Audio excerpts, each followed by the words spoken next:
নমস্কার বন্ধুরা, শুভ সকাল। পুষ্পর বাংলাদেশে আপনাদের সবাইকে স্বাগত। আজ আমি এমন একটা জিনিস বানিয়ে আপনাদেরকে দেখাবো যে এই গরমের দুপুরে প্রত্যেকের পাতে থাকা খুব জরুরি। তা চলুন কি বানাবো সেটা দেখাই। এখানে রয়েছে বেগুন আর এখানে রয়েছে ঘিমে শাক। এটা ঘিমে শাক দিয়ে বেগুনের ভাজা বানিয়ে দেখাবো।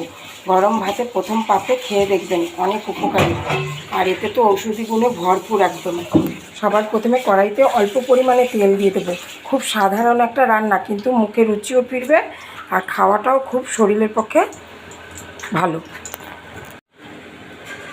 তেলটা ভালোভাবে গরম হয়ে গেছে, একটু কালো জিরে ফোড়নে দিয়ে দিলাম। দিয়ে দেবো এবার বেগুনের টুকরোগুলো। বেগুনটা দেওয়ার পর বন্ধুরা পরিমাণ মতন একটু লবণ দিয়ে দেবো আর সামান্য পরিমাণে হলুদ দিয়ে দেবো।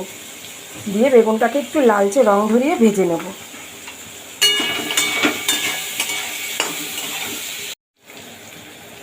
বেগুনটা যখন অর্ধেক ভাজা হয়ে যাবে সেই সময় একটু পেঁয়াজ কুচি দিয়ে দেবো ওপর থেকে। আর দিয়ে দেবো দুটো লঙ্কা চেরা। দিয়ে ভালোভাবে পেঁয়াজটা বেগুনের সাথে ভেজে নেব। এটা খেতেও কিন্তু খুব ভালো লাগে গরম ভাতে। এই সময় 2-1 দানা চিনি দিয়ে দেবো, স্বাদটা যেন ভালো আসে। দেখুন বন্ধুরা, বেগুনটা বেশ সুন্দরভাবে রং ধরিয়ে এই পেঁয়াজের সাথে ভাজা হয়ে গেছে, দারুণ লাগবে দেখতে। এই সময় দিয়ে দেবো ওপর থেকে ঘিমে শাকটা বেছে ধুয়ে রেখেছি এটা। এখন তো ঘিমে শাক পাওয়াই যায় না।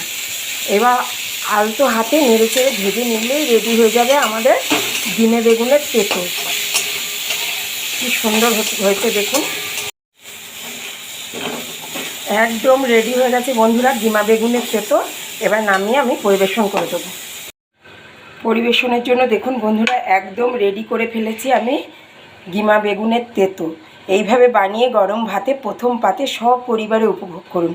ভালো থাকবেন, সুস্থ থাকবেন, বানিয়ে খাবেন ঘিমা বেগুনের তেঁতো। ফিরে আসছি পরের ভিডিওতে।